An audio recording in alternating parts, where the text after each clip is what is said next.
Durga Puja, one of the grandest festivals in India, is a celebration of divine feminine power and the victory of good over evil.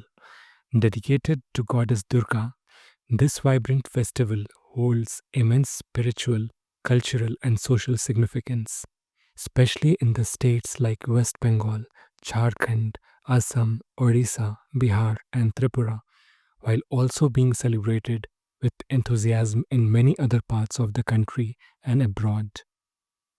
The festival is rooted in the legend of goddess Durga battle against the demon Mahishasur.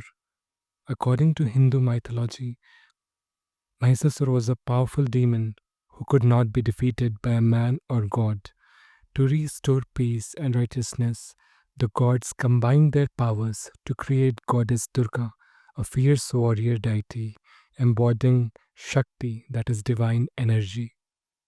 Riding a lion and armed with celestial weapons, she fought Mahishasur for 9 days and nights, ultimately slaying him on the 10th day, symbolizing the triumph of good over evil.